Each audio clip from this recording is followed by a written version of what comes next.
Hello friends, मैं tarot card reader astrologer हूँ और आज आप लोगों को बताती हूँ कि आपको आपका रिलेशनशिप को अच्छा करने के लिए क्या करना चाहिए। ठीक है, 2 से 3 चीज़ें बता रही हूँ। यहाँ पर लेकर नहीं बैठी हूँ कुछ रिचुअल्स के लिए, लेकिन मैं थोड़ा सा बता देती हूँ। आप में से कई लोगों ने पूछा कि मैम नो कॉन्टैक्ट सिचुएशन में ऐसा क्या किया जाए। ठीक है, मैनिफेस्टेशन कैसे की जाए, या आपने पूछा मैम आफ्टर मैरिज कैसे रिलेशनशिप को ठीक किया जा सकता है, या ऐसा मैं क्या कर सकती हूँ या कर सकता हूँ कि जिससे मेरा और मेरे पार्टनर के साथ रिलेशनशिप अच्छा हो जाए। तो यहाँ पर कुछ बातें हैं जो मैं बोलना चाहती हूँ, उसके बाद मैं आपको 2 से 3 चीज़ें यहाँ पर बताऊँगी। अगर आप ऐसा करते हैं तो शायद आपकी लाइफ में कुछ अच्छे चेंजेस इससे हो जाएंगे।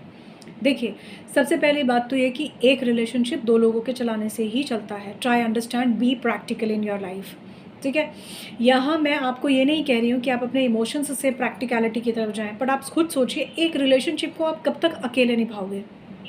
आपके पार्टनर की साइड से वो इक्वालिटी होना बहुत ज़रूरी है जो रिलेशनशिप को निभाने के लिए ज़रूरी होती है। बिल्कुल वैसे जैसे शायद आपके पेरेंट्स कर रहे हैं, आपस में निभाकर। हो सकता है अगर आप ब्रदर सिस्टर हैं तो आपस में निभाकर कर रहे हैं, है ना। कोई भी रिश्ता हो सकता है, बिना एक दूसरे के निभाए बिना संभव नहीं है कि किसी चीज़ को मैनेज किया जा सके।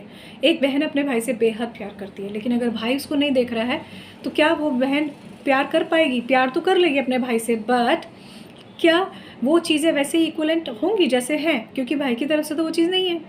अगर ऐसा है, 2 बहनों में प्यार है ना, तो मैं यहाँ पर ऐसा नहीं है कि सिर्फ एक बॉयफ्रेंड गर्लफ्रेंड की बात कर रही हूँ यहाँ पर। Definitely we will go on this only, पर मैं एक ये बताने की कोशिश कर रही हूँ आपसे कि सिर्फ एक बॉयफ्रेंड गर्लफ्रेंड पति पत्नी के रिश्ते या एक्स्ट्रा मैरिटल अफेयर किसी भी चीज़ में 2 ही लोग रिश्ता निभाते हैं। ठीक है, बाकी सब तो सोसाइटी है, सारा हमारा परिवार, परिवार का हिस्सा, family, family relatives and all this चलता रहता है। ठीक है, तो B practical in your approach कि अगर आप और आपके पार्टनर के बीच में सिर्फ आप ही रिश्ता निभा रहे हैं तो खाली आपके अकेले के निभाने से नहीं होगा। Your partner has to give at least कुछ परसेंट तो वो दे सामने वाला या वाली, राइट। मान लीजिए आप 60% 70% अपने ऊपर रिस्पॉन्सिबिलिटी ऑफ रिलेशनशिप लेने को तैयार है, बट 30% सामने वाले की तरफ से तो होगा, जिसमें शायद सामने वाला आपको प्यार से आई लव यू भी बोले, सामने वाला प्यार से आपके साथ जो है पॉजिटिव कनेक्शन भी दिखाए, आपका फ़ोन बार बार उठा ले। एटलीस्ट सामने वाले में ईगो है कि भी मैं फ़ोन नहीं करूँगी या करूँगा तो कम से कम आपका फ़ोन उठा तो ले, राइट। अगर मेरी बातें आपको अच्छी लग रही हो, देखो ये these are prominently my thoughts. मैं यहाँ कुछ रख कर नहीं बैठी हूँ कि कुछ पढ़ के बोल दूँगी, या मैं ऐसा कोई तैयारी करके नहीं बैठी हूँ। These are my genuine thoughts and I genuinely believe in this. तो अगर आपको मेरे थॉट्स अच्छे लगते हैं तो भी मुझे ज़रूर कमेंट सेशन में बताइए। तो मेरा सजेशन आपको ये है कि 2 लोग जब आपस में प्यार करते हैं तो दोनों की इच्छा से ही पसंद आता है दोनों को, तभी वो आगे बढ़ते हैं, तभी उनका लव लाइफ और रिलेशनशिप आगे बढ़ता है। तो सबसे पहले आप ये देखिए कि आपके पार्टनर को आपसे क्या परेशानी है जिस कारण से आपके पार्टनर आपसे प्यार नहीं कर पा रहे हैं, या प्यार को लेकर परेशान हो रहे हैं, या आप दोनों के बीच में कोलैबोरेशन का इशू है। इसके अलावा अगर आपका नो कॉन्टैक्ट सिचुएशन है तो आप लड़ाई की वजह ढूंढिए क्या है ऐसी। अगर आपको लगता है कि आपके पार्टनर आप पर ट्रस्ट नहीं करें, आप कब तक अपने पार्टनर को इस बात का ट्रस्ट दिलाते रहेंगे? अगर आपने ऐसा कुछ नहीं किया है, आप 1-2 बार बिल्कुल बोलिए अपनी सफाई में। हर किसी को बोलने का अधिकार होता है, आप भी बोलिए। लेकिन फिर भी अगर आपको लगता है कि आपके पार्टनर आपकी उस चीज़ को कंसिडरेशन नहीं रखना चाहते, तो इसका मतलब ये बिल्कुल नहीं है कि आप बार बार सफाई दे रहे हैं। अगर आपको, आप कितने ही अच्छे हैं, सफाई देने से क्या वो चीज़ें मतलब सामने वाला मान लेगा? और अगर आप सफाई नहीं भी देंगे तो भी कुछ ऐसे भी हैं जो मान जाएंगे, राइट।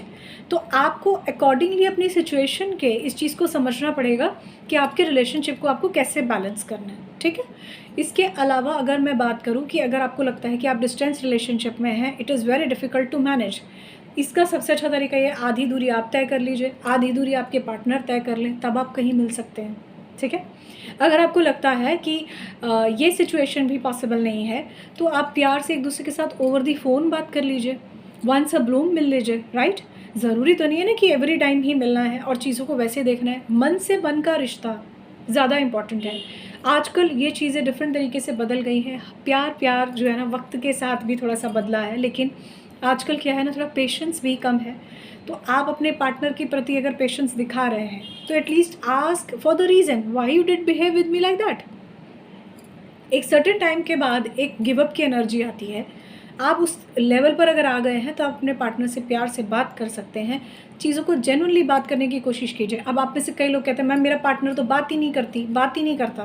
भाई देखो, जो आपको इग्नोर कर रहा है जो आपसे बात नहीं कर रहा, जो आपके इमोशंस की वैल्यू नहीं कर रहा, जिसको आपके रोने से, आपके बार बार उसकी तरफ एक पॉजिटिव इंडिकेशन देने के बावजूद भी कोई फ़र्क नहीं पड़ता, आपको लगता है कि ऐसा पर्सन आपको प्यार कर सकती है या कर सकता है, इट इज़ वेरी डिफ़िकल्ट। क्योंकि प्यार दो लोगों के बीच में बहुत स्ट्रॉन्ग बॉन्ड बन के तब बनता है। ऐसे नहीं कि एक बंदे ने प्यार कर लिया, दूसरे का हो गया कि चलो भाई ठीक है, कर रही है ना मेरे से प्यार, कोई बात नहीं। दोनों को इक्वलेंट चलना पड़ता है। इसीलिए किसी ने सही कहा है कि भाई प्यार हर कोई कर लेता है, बट निभाना इसको मुश्किल है। निभाने की कोशिश कीजिए। अगर आपने निभाया है, आपके पार्टनर ने नहीं निभाया, तो भी प्रॉब्लम होगी ही। इसीलिए मैंने पहले ही कहा, दोनों का equivalent contribution in a love is very important. जैसे खाद और पानी, पौधा है ना, बातचीत से चल रहा है, प्यार से बढ़ रहा है, खूबसूरत फल देने के लिए तैयार तब होगा जब आप उसको जो है प्यार से सींचेंगे, राइट। तो इसी तरह से लव रिलेशनशिप भी होता है। सो आई होप मेरी ये बातें आपको अच्छी लगी होंगी। तो इन सब चीज़ों को अगर आप बैलेंस कर सकते हैं तो बिल्कुल देखिए, अदरवाइज़ ऑल आई कैन से इज़ वेरी डिफ़िकल्ट कि आप अपने लव लाइफ को ठीक कर सकते हैं। अब कुछ लोग आफ्टर मैरिज सबसे ज़्यादा परेशान होते हैं सास से, नंद से। भाई मैं फिर कहती हूँ, मैं एक भाई की बहन भी हूँ, मैं एक पति की पत्नी भी हूँ, तो मैं दोनों ही तरीके से इस चीज़ को समझती हूँ। बीइंग अ वुमन, मेरा ये मानना है कि आपको आपके हस्बैंड के साथ उस हिसाब से चीज़ों को देखना चाहिए, आपकी जो नंद है उनके साथ उस हिसाब से देखना चाहिए। कुछ की नंद बहुत अच्छी नहीं होती, लेकिन इसका मतलब ये नहीं है कि आप उनके साथ बुरा व्यवहार करने लगें। योर हस्बैंड हैज़ टू सी, क्योंकि वो पहले उनकी बहन है, पहले उनका रिश्ता है, उसके बाद आपका जुड़ा है, राइट। ठीक उसी तरह से एक मेल को भी ये चीज़ बैलेंस करनी चाहिए। मैंने एक और वीडियो में भी इसके बारे में बताया है और बहुत डिसेंट तरीके से इस बात को एक्सप्लेन किया है कि एक वो लेडी है जिसके साथ आप आधी ज़िंदगी जी है, और एक वो है जिसके साथ सारी ज़िंदगी जीनी है। You have to balance both the things. And for my side, by my side, all I can say, being a woman, आपको आपका भाई भी किसी की पत्नी को, मतलब अपनी पत्नी को किसी की बहन ही समझ के, जो है कोई बहन है, किसी की बेटी है, उसको लेके आया है, राइट। और आप भी किसी के घर गई हैं, तो दोनों ही चीज़ों को अगर आप बैलेंस करती हैं तो बहुत अच्छा है। हो सकता है आपको ख़राब लोग मिल रहे हो सकता है चीज़ें अच्छी ना हो, लेकिन धीरे धीरे वक्त के साथ उसमें जो है परिवर्तन होता है। एकदम से आप चीज़ों को चेंज करने की कोशिश करेंगे, नहीं होगा, धीरे धीरे चेंज होगा। अपनी जगह परिवार में बनानी पड़ती है। यही मेरा पर्सनल एक्सपीरियंस है कि अपनी परिवार में जगह बनानी पड़ती है। लोग कई बार इस चीज़ में सबसे इम्पॉर्टेंट हाथ आपके हस्बैंड का, एक मेल का होता है। खैर, इस पर कभी फिर बात करेंगे, फिर कभी इस पर चर्चा करूँगी। तो आज मैं आप सभी के लिए, जो भी नॉन मैरिज में हैं, जो नो कॉन्टैक्ट में हैं या कॉन्टैक्ट में हैं, आफ्टर मैरिज हैं, एक्स्ट्रा मैरिटल अफेयर में हैं, किसी भी तरीके से हैं, मैं 2 से 3 चीज़ें आप लोगों को बताती हूँ कि आपको क्या करना चाहिए कि आपके पार्टनर से आपकी अच्छी बात हो जाए। मोबाइल पर मैंने वीडियो बनाई है, आप उस पर देख सकते हैं कि कैसे आपका मोबाइल एक पॉजिटिव टेलीपैथी को कनेक्ट करता है, ठीक है। दूसरा, जैसा कि मैंने आपको बताया, मैं यहाँ पर एक छोटा सा रिचुअल आपको बताती हूँ। जब भी आपको लगता है, ये रिचुअल काम भी करता है उन लोगों के लिए, ऐसा नहीं है कि इससे कोई जादू हो जाएगा, पॉजिटिव तरीके से आप चीज़ों को मैनिफेस्ट करने के लिए कर सकते हैं, ठीक है। मैं यहाँ पर किसी चीज़ की ये गारंटी नहीं दे रही हूँ आपको कि नहीं आप ये करो 100% हो जाएगा। आप में से कई लोग हैं जो बोलते हैं कि भाई मैम 7 दिन में आपने कहा था 7 दिन में हो जाएगा, मैम 9 दिन में कहा था 9 दिन में हो जाएगा। भाई मैं अंतर्यामी नहीं हूँ, मैं कोई भी ऐसा ब्लेम यहाँ नहीं करती कि भाई मैंने जो कहा है वही हो जाएगा। मुझे जो जनरल रीडिंग में दिखाई दे रहा है आप लोगों के लिए, वो बता रही हूँ। पर्सनल रीडिंग में जब आप मुझसे कनेक्ट करते हैं तो जेन्युइनली पहले आपकी कंसर्न समझती हूँ, कार्ड्स देख के आपको बताती हूँ भाई ये चीज़ ऐसे होगी या ऐसे होगी, अदरवाइज़ कोई ऑप्शन नहीं है। अगर मुझे दिखाई देगा आपके पार्टनर नहीं आएंगे, विल क्लियरली से कि भाई नहीं आएंगे, और अगर मुझे दिखेगा आपके पार्टनर आएंगे, इतने टाइम में आएंगे, विल क्लियरली से यस आएंगे। और मैं जब भी कार्ड्स यहाँ पर आपको वीडियो में भी शफल करती हूँ, मैं टेक्निकल चीज़ों में बहुत अच्छी नहीं हूँ, इसीलिए मैं एक ही कट में जो है कोशिश करती हूँ वीडियो बनाने की, ताकि मैं डायरेक्टली अपलोड कर सकूँ। मेरी ऑक्यूपेंसीज़ होती हैं फैमिली में, तो इस वजह से तो ये सारी बातें मैंने आपको इसलिए कही हैं ताकि आप लोगों को जेन्युइनली विश्वास हो जाए भाई मैं कोई ऐसे गलत या किसी को कोई पॉजिटिव होप के साथ कोई ऐसे नेगेटिविटी नहीं बता रही हूँ, या ऐसा नहीं कह रही कि भाई मैंने जो कहा वो हो जाएगा। भाई आपके सर्कमस्टांसेस सिचुएशन के अकॉर्डिंगली डिपेंड करता है। अब मान लीजिए आप किसी पर्सन का 20 साल से इंतज़ार कर रहे हैं, आपको खुद से प्रैक्टिकली सोचना चाहिए क्या सच में मैं उस इंसान का इतना इंतज़ार कर रही हूँ, वो आएगी या नहीं आएगा। You have to go with the right direction, उसी के लिए मैं हूँ, ठीक है। मैं ये क्लेम नहीं करती हूँ कि भी मैंने जो कह दिया वो पत्थर की लकीर है, तो कृपया उस चीज़ को नहीं देखें, उस चीज़ को ऐसे नहीं समझें। ऑल्दो मेरी रीडिंग पर मुझे विश्वास है 90-95% ये ठीक होती है, रेजोनेट होती है, आप लोग मुझे सामने से बताते हैं, टेस्टिमोनियल्स मेरे पास बहुत हैं। बट प्रॉब्लम क्या है ना, आप लोग कई बार इस तरह का कहते हैं, नहीं मैम आपने कहा था ये ऐसे ही होगा। भाई ऐसा नहीं होता, be practical in your approach, ठीक है। I have to see your circumstances and situations, then only I can let you know, ठीक है। अब बात करते हैं कि आप क्या कर सकते हैं। तो मैंने फ़ोन वाली जो बात कही वो आप देख लीजिएगा वीडियो में, बाकी उसमें भी आप टेलीपैथी के थ्रू इसी तरह से कनेक्ट कर सकते हैं कि मुझे उस पर्सन का फ़ोन आ रहा है और मेरी उससे बात हो रही है, ठीक है। दूसरा मैं बात करती हूँ तेज पत्ता का, एक छोटा सा आपको वो बता देती हूँ रिचुअल। उसमें अपने क्या करना है, एक तेज पत्ता लेना है, पूरा प्लेन बिल्कुल साफ़ सुथरा तेज पत्ता होना चाहिए। उस पर आप जो है रेड कलर के पेन से लिखिए कम्युनिकेशन विद माय पार्टनर, ठीक। या आप उसके ऊपर जो है ये लिख सकते हैं कि रीयूनियन विद माय पार्टनर, ठीक है। या आप उसके ऊपर ये लिख सकते हैं कि happiness with my partner, marriage with my partner, जो भी आपका कंसर्न है, ठीक है। अब यहाँ पर एक चीज़ मैं और बता देना चाहती हूँ, अगर आपके पार्टनर थर्ड पार्टी सिचुएशन में है और आपको लगता है, या आप थर्ड पार्टी सिचुएशन में माने आपके पार्टनर किसी से ऑलरेडी मैरिड है, तो इसका मतलब ये नहीं कि आप वो करना शुरू कर दें, कुछ नहीं होगा उससे। रीज़न इज़ बीइंग वो ऑलरेडी मैरिड है, यू आर डूइंग रॉन्ग। तो अपने मैनिफेस्टेशन में पॉजिटिविटी को ही रखना है, तभी वो पूरी होती है, नहीं तो वो पूरी भी नहीं होती, ठीक। अब आपने क्या करना है, उसको जो है तेज पत्ता को 2 मिनट पॉजिटिव एनर्जी से ऐसे अपने हाथ के पाम पे यहाँ पे रख के चार्ज करना है, और ये बोलना है मेरी पार्टनर से बात हो जाए, जो भी आपकी विश है वो आप उस पर लिखिए रेड पेन से, ठीक। और जो नेगेटिविटी आपने हटानी है उसको आप ब्लैक कलर के पेन से या ब्लू कलर के पेन से लिख सकते हैं। स्केच पेन भी चलेगा या सिंपल इंक वाला पेन भी चलेगा, बॉल पेन भी चलेगा, जेल पेन भी चलेगा, अगर आपके पास वो सब भी नहीं है मार्कर भी चलेगा, ठीक है। काटा पीटी नहीं उसमें करनी है, जो लिखा है एक ही बार में लिखना है, ठीक है। आपने क्या करना है उसको, फिर उसके बाद जब 5 मिनट आप 2 मिनट जो भी आपका मन जितना आपका मैनिफेस्टेशन देने का है उसको कर लीजिए। उसके बाद उसको थोड़ी सी ऐश बनानी है उसकी, तो आप मोमबत्ती रख सकते हैं, that is candle, white colour की कैंडल, पिंक कलर की कैंडल, ग्रीन कलर की कैंडल बहुत आइडियल है अगर आप कोई भी चीज़ मैनिफेस्ट करना चाहते हैं उसके लिए। तो उसमें आपने क्या करना है, उस कैंडल में आपने पर्टिकुलरली उसको लाइट अप करना है। लाइट अप करने के बाद आपने जो भी आपने विश मांग कर उसको 5 मिनट अपनी एनर्जी से एनर्जाइज़ किया है, उसको थोड़ी देर बाद आपने जो है बर्न कर देना है, ठीक है। तो जैसे ही वो कैंडल लाइट की जो फायर है, ठीक है, उसमें जो है बर्न हो जाएगा, तो आपकी यूनिवर्स में मैनिफेस्टेशन चली जाएगी, ठीक है। उसकी जो एशेज़ होती हैं उसको आप पौधे में डाल सकते हैं, कांटेदार पौधों में नहीं डालना है। आप सदाबहार के में डाल सकते हैं, गेंदे के फूल में डाल सकते हैं। इसका मतलब ये नहीं है कि आपने गुलाब के फूल में डाल दिया उसमें कांटे होते हैं, ठीक है। आप मनी प्लांट में डाल सकते हैं, किसी भी ऐसी चीज़ में डालिए जिसके अंदर कांटे ना हो, झाड़ियाँ जैसी गंदी चीज़ें ना हो, साफ़ हो। तुलसी के पौधों में नहीं डालना होता, वो बहुत पवित्र पौधा होता है, उसका डिफरेंट तरीके से यूज़ किया जाता है, पूजा की जाती है उसके लिए, ठीक है। तो ये आपकी मैनिफेस्टेशन इस तरह से आप पूरी कर सकते हैं। इसके अलावा आपको दूसरा तरीका मैनिफेस्टेशन का एक बहुत आसान सा मैं बताती हूँ। जब भी आपको लगता है कि आपने, अब इसी चीज़ को ना मैं दुनिया भर का घुमा के नहीं बता सकती, मेरी वो आदत नहीं है, बहुत क्लियर कट हूँ, बहुत शॉर्टकट हूँ आप लोगों के साथ सभी तरह से। तो आपने क्या करना है, एक ग्लास वाटर ले लेना है, ठीक है। मेरे पास यहाँ पर इस वक्त कांच का ग्लास नहीं रखा हुआ है, आपने सिंपल कांच का ही ग्लास लेना है, ट्रांसपेरेंट लेना है। उसमें एक ग्लास जितना पानी आप पी सकते हैं उतना ही पानी उसमें आपने भरना है, ठीक है, एक बार में।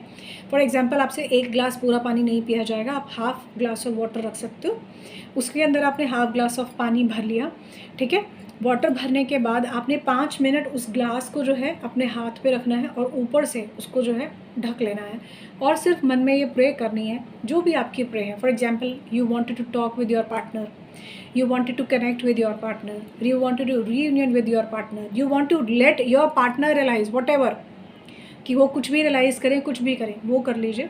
उसके बाद 2 मिनट उसको जो है ऐसे हथेली पे रख कर, या उसको हाथ से पकड़ के, गिरा नहीं देना है ग्लास का, ठीक है। उसको हाथ से पकड़ लीजिए या ऊपर ऐसे करके रख लीजिए, और उसके बाद आपने क्या करना है, 5 मिनट बाद थोड़ा सा चैंट करके उसके बाद उस पानी में फूंक मारनी है 3 टाइम्स, वो करना है 3 टाइम्स, ऐसे 3 टाइम्स करना है, ठीक है। तो इससे क्या होगा, जो भी आपने मैनिफेस्टेशन किया है या प्रे की है, तो आपकी एनर्जीज़ में वो प्रे है। उस टाइम पर जब आप ये मंत्र का या किसी भी चीज़ का जाप करते हैं तो क्या होता है, आपके चारों तरफ ऑरा में होता है, आपके माइंड सेट में होता है। 3 बार वो करके उस वाटर को आपने पी लेना है, ठीक है। ये वाटर पीने के बाद आपको एक अलग तरह की एनर्जीज़ का एहसास होगा, क्योंकि वो वाटर एनर्जाइज हो जाता है। ठीक है, जापान में एक साइंटिस्ट थे जिन्होंने जगह जगह का वाटर लिया, और जैसे हिंदुस्तान में गंगा रिवर का लिया, भारत के अंदर और नर्मदा वगैरह, तापी वगैरह नदी का लिया। ठीक है, और उन्होंने जो है वहाँ के भी अलग अलग जो है जगहों का वाटर लिया। तो उन्होंने देखा कि जिस वाटर को उन्होंने पॉजिटिव तरीके से एनर्जाइज किया है, उस वाटर के मॉलिक्यूल्स डायमंड जैसे बने हैं, डायमंड लुक के बने हैं। वाटर चार्ज हो जाता है। ठीक है, यही कारण है कि वाटर को कहा जाता है तांबे के पानी में पियो, तांबे के बर्तन में डालकर पियो, या यही कहा जाता है कि वाटर को आप जो है चांदी के ग्लास में डाल के पियो। इससे क्या होगा, या चांदी के उसमें जो है आप पानी डाल के पियो, आपको चंद्रमा मजबूत हो जाएगा। तो आप भी ऐसा कर सकते हैं अगर आपका चंद्रमा मजबूत नहीं है तो। ठीक है, तो यहाँ पर मैं आप लोगों को ये बता रही हूँ कि वाटर जो है बहुत तेज़ी से एनर्जीज़ को एनहांस करता है। यही कारण है कि आपके लिए मैं इसी वाटर पर एक और जो है यहाँ पर एक उपाय बताऊँगी कि कैसे आप अपनी नेगेटिविटी को रिलीज़ कर सकते हैं। ठीक है, तो आपने क्या करना है, जब भी आप ये पानी जब ऐसे आप एनर्जाइज करके वाटर पिएंगे तो क्या होगा, आपके दिल, मन, दिमाग और आपकी एनर्जी से एक डिफरेंट तरह की वाइब्रेशन निकलेगी। वो वाइब्रेशन टेलीपैथी के थ्रू आपके पार्टनर की तरफ जाएगी कि हाँ, शी इज़ मिसिंग मी, बिल्कुल ऐसे जैसे एक एनर्जी कनेक्ट करती है। ठीक है, आप इसको एक लंबे टाइम तक नहीं कीजिए, कम से कम 3 दिन, मैक्सिमम 5 दिन या फिर 11 दिन, इससे ज़्यादा इसको करने की ज़रूरत नहीं है। इस बीच अगर आपको दिखाई देता है कि कोई पॉजिटिव कनेक्शन आ रहा है आपके पार्टनर की तरफ से, कोई कम्युनिकेशन है या कोई और इस तरह की सिचुएशन है जो उन्होंने आपसे कनेक्ट किया है, तो ये काफ़ी आपके लिए जो है बेनिफिशियल हो सकता है। You can try this and do let me know. ठीक है, ओके, अब बात करते हैं। अब कुछ लोगों के लिए ये क्यों नहीं होता है, इसके ऊपर तो बस मैं क्या कहूँ, वीडियो बहुत लंबी हो जाएगी। बस ये कहूँगी कि अगर आप नेगेटिव तरीके से ये सोच के मैनिफेस्ट कर रहे हैं कि भाई उसकी पहली वाइफ चली जाए और मैं आ जाऊँ, तो वो पॉसिबल नहीं है। अगर आप ये सोच रहे हैं कि नहीं नहीं वो किसी लड़की के साथ कनेक्टेड रिलेशनशिप में है और मेरे साथ आ जाए क्योंकि मैं उसे प्यार करती हूँ या करता हूँ, तो वो सब पॉसिबल नहीं है। लेकिन इसमें आपके पार्टनर की फ्री विल का मतलब होता है जो आपके और आपके पार्टनर के बीच में फ्री विल है, माने आपकी खुद की मर्ज़ी। अगर आपके पार्टनर की मर्ज़ी है आपके साथ रहने की और चीज़ें पॉजिटिव हैं, तब ये मैनिफेस्टेशन ज़रूर काम करती है। ठीक है, अब किसी ने मुझसे ये भी सवाल आप लोग ये भी सवाल पूछेंगे, मैम अगर उसकी मर्ज़ी ही नहीं है तो फिर क्यों ऐसे कर रहा है? तो सीधी सी बात है, उसका जवाब मेरे पास सिर्फ यही है कि भाई अगर आपके पार्टनर आपके साथ बेमर्ज़ी से आपको लगता है कि चल रहे हैं और आपने फिर भी मैनिफेस्ट कर रहे हैं, तो मैं समझती हूँ कि आपको फिर उस जगह से अपना ध्यान हटाना चाहिए, उस इंसान की तरफ ले जाना चाहिए जो जेन्युइनली आपको प्यार करती है या करता है। ठीक है, अब बात करते हैं यहाँ पर तीसरे उपाय की। अब ये जो है वास्तु के अकॉर्डिंगली भी मैं आपको थोड़ा सा बता रही हूँ। इसमें आपने क्या करना है, आपने सुना भी होगा, आप बहुत 1 लोटा पानी ले लीजिए। इस 1 लोटा पानी को आप अपने सिरहाने पे रख कर सोइए कम से कम 21 डेज़। ऐसा करने से क्या होगा कि आपकी जो भी रात को आपको नेगेटिविटी महसूस होती है, एंग्जाइटी होती है, स्लीपलेसनेस रहता है, डरावने कोई सपने आते हैं, लाइफ में बहुत ज़्यादा नेगेटिविटी हो रही है, तो ये भी आपकी हट जाएगी। ऐसा करने से आपके मेंटल स्ट्रेस, आपकी बॉडी से जुड़े हुए स्ट्रेस की जो भी नेगेटिव एनर्जी है वो उस वाटर में आ जाएगी, क्योंकि आपके सिरहाने पर वो ओवर अ नाइट रखा रहेगा, राइट। उसके बाद नेक्स्ट डे उसको किसी नॉर्मल पौधे में डाल दीजिए। ठीक है, नॉर्मल पौधे में डाल दीजिए। पौधे में आपने नहीं डालना है, वैसे तो इसे पौधे में ही डालना आइडियल माना जाता है, लेकिन अगर आपके पास पौधा वगैरह नहीं है तो आप सिंपल घास पर भी डाल सकते हैं, कोई प्रॉब्लम नहीं है। तो आप इसे सिंपल कहीं भी पौधे पे डाल दीजिए, कहीं इसे नाली में या गंदी जगह नहीं डालना है, क्योंकि उसमें आपकी नेगेटिव एनर्जी भले ही है, लेकिन आपने अपनी या जैसी भी एनर्जी उसमें आपके जो नेगेटिविटी को खींच रही है वो एनर्जीज़ को आपने सिर्फ हटाना है, यूनिवर्स को देना है। दैट डजंट मीन कि आपने एक अलग ही तरीके से उसमें कुछ करना है, नहीं। सिंपल पौधे में डाल दीजिए, ऐसा नहीं कि किसी तुलसी के पौधे में डालना है, जैसा कि अभी थोड़ी देर पहले भी मैंने मेंशन किया था। बस सिंपल आप ऐसे कर दीजिए। ऐसा करने से आपकी नेगेटिविटी हटेगी, एंग्जाइटी दूर होगी और आपकी लाइफ में अच्छे चेंजेस आपको महसूस होंगे। जब आप खुद अच्छे चेंजेस में जाएंगे तभी आपका माइंडसेट एक सही जगह पर काम करेगा और सही तरीके से डिसीजन भी ले पाएगा। ठीक है, तो आई होप ये वीडियो आपके लिए वैल्यूएबल होगी। इसके अंदर जो मैंने 3 बातें आपको बताई हैं वो आपके लिए अच्छी होंगी। आपको पहले से अगर नहीं पता है तो आपके लिए इन्फॉर्मेशन बहुत इन्फॉर्मेटिव रही होगी। आने वाले टाइम में मैं आप लोगों को रिचुअल्स बताऊंगी और ये रिचुअल्स जो है वो स्पेसिफिकली मैं आपके लिए पूरी कोशिश है कि आने वाले टाइम में ज़रूर लेकर आऊँ। क्योंकि अभी रिचुअल्स का बहुत अच्छा समय नहीं है। जब रिचुअल्स का समय है उसी के आसपास मैं जो है इससे जुड़ी हुई वीडियो जो है अपलोड करने की पूरी कोशिश करूँगी। आने वाले टाइम में कुछ अच्छे ट्रांजिट्स हो रहे हैं, इन ट्रांजिट्स के बारे में ज़रूर जो है अब सितंबर के रिगार्डिंग जो रीडिंग आने वाली है उसमें आपको ज़रूर बताऊंगी। तब तक के लिए thank you so much guys. I hope आपको ये वीडियो अच्छी लगी होगी। Do let me know in the comment section आप किस टॉपिक पर बात करना चाहते हैं। आप चाहते हैं कि अगर आपका करियर अच्छा हो, अगर आपका बिज़नेस अच्छा हो, अगर आपका जॉब अच्छा हो, आपकी चीज़ें अच्छी हों, स्टे कनेक्ट। मैं बहुत सारे आप लोगों के लिए उपाय और बहुत सारी अच्छी अच्छी चीज़ें लेके आने वाली हूँ। अगर आपको लगता है कि आपको किसी पर्टिकुलर टॉपिक पर मुझसे जानना चाहिए तो आप ऐसा टॉपिक चूज़ करके मुझे बताइए, ताकि आप में से कई लोगों की तरफ मैं अपनी बात पहुंचाकर आपकी हेल्प कर सकूं और किसी और के लिए भी वो टॉपिक हेल्पफुल हो। So thank you so much guys. I hope will meet in soon next video, और आने वाले टाइम में जल्दी ही होपफुली ट्यूसडे और वेडनेसडे ऑनवर्ड्स आप लोगों के लिए रीडिंग ओपन अप हो जाएगी। अपना टाइम स्लॉट बुक करके आप जो है रीडिंग के लिए बुकिंग सेशन ले सकते हैं। Soon will provide my number, hardly give me 1 और 2 डे मैक्सिमम। मेरी फॉर्मेलिटीज़ पूरी हो चुकी हैं, जो भी चीज़ों की ज़रूरत थी वो हो चुकी है। तो जल्दी ही आप लोगों के सामने जो है अपना नंबर डिस्क्लोज करूँगी। You are all are most welcome for the paid reading. I am really here to guide you as per my best information. So thank you so much guys, love you all, bye bye.